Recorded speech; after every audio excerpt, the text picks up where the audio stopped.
Bonjour à toi et bienvenue dans cette nouvelle séance de méditation. Aujourd'hui, je te propose de méditer ensemble en lien avec notre sixième chakra, Ajna Chakra. Alors j'espère que tu es bien installé aujourd'hui pour méditer. Sache que tu peux t'asseoir comme moi sur un gros coussin, mais tu peux aussi très bien pratiquer la méditation assis sur une chaise si c'est plus confortable pour toi. Le dos doit être droit, donc au pire, sinon tu peux t'asseoir et relâcher en fait finalement ton dos contre le mur. Donc aujourd'hui, on va nous connecter à Ajna Chakra, que l'on appelle aussi le troisième œil.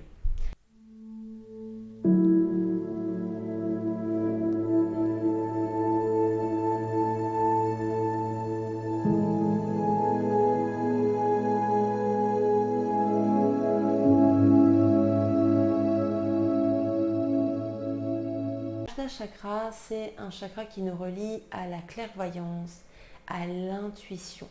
C'est un chakra spirituel, je dirais, parce que les chakras du bas, on est vraiment des chakras bien ancrés dans la terre, bien dans la matière. Alors que quand on commence à monter sur les deux derniers chakras, on est beaucoup plus dans un espace spirituel, tout simplement parce que on ne peut pas percevoir, on ne peut pas palper, on ne peut pas voir toutes ces choses que auxquelles nous invitent à nous connecter ces deux derniers chakras. Donc si tu n'as pas encore vu tous les chakras, je t'inviterai à aller voir la playlist Yoga et Chakra où tu retrouveras du coup des séances de yoga en lien avec chaque chakra. Donc pour l'heure, on va prendre un temps aujourd'hui pour méditer. Méditer avec le mantra Om Supra Niti Swaha. Donc si tu veux être sûr de bien le prononcer, je t'inviterai à regarder le descriptif de cette vidéo dans lequel je t'ai noté le mantra. On le répète en sanskrit, qui est une langue ancestrale indienne. Et le sanskrit, ce sont vraiment des mots qui ont une signification. Et là, en l'occurrence, la signification de ce mantra, c'est la lumière de mon propre être guide ma vie future. J'adore ce mantra parce qu'il me permet de lâcher le mental. Et quand on est avec Ajna, il nous invite à sortir de la logique et à nous connecter à cette connaissance universelle qui va au-delà de nos propres connaissances. Donc le mental, l'ego, ils veulent qu'on reste dans notre position, dans notre petit confort et qu'on soit en sécurité. Donc tout ce qui va être de l'ordre des perceptions, du ressenti, ça sort de la logique et du coup ils n'aiment pas vraiment. Donc le fait de se connecter à ce mantra, je trouve que ça nous permet à un moment donné de lâcher prise sur le contrôle qu'on veut donner dans nos vies, parce qu'il faut faire les choses comme ci, comme ça, vivre comme ci, vivre comme ça. Sauf que parfois, on est tous des êtres connectés, on a tous une intuition, mais on a tous plus ou moins cette sensibilité, cette connexion, cette ouverture-là, où le mental des fois n'est pas prêt. Pendant longtemps, je n'ai pas du tout été à l'écoute de mon intuition, alors qu'en fait, elle a toujours été là. Et aujourd'hui, le fait de l'écouter, je me dis, ah mais en fait, elle a toujours été là. C'est juste que j'avais le voile du mental qui me coupait de ma vision, de mon chakra du troisième œil. Donc on a toute cette capacité, mais ça va être du coup le mental et l'ego qui vont vraiment interférer là-dedans. Et on est aussi dans une société de contrôle assez yang, assez dynamique, où il faut faire. Et Ajna nous invite à être, à ressentir, à revenir dans notre corps. Donc si en ce moment vous faites un petit peu face à un besoin constant de contrôle, de tout vouloir contrôler dans votre vie, de vouloir blinder votre agenda de plein de choses et que vous vous laissez très très peu d'espace de liberté pour jouer avec la vie et faire confiance à vos perceptions, à votre intuition,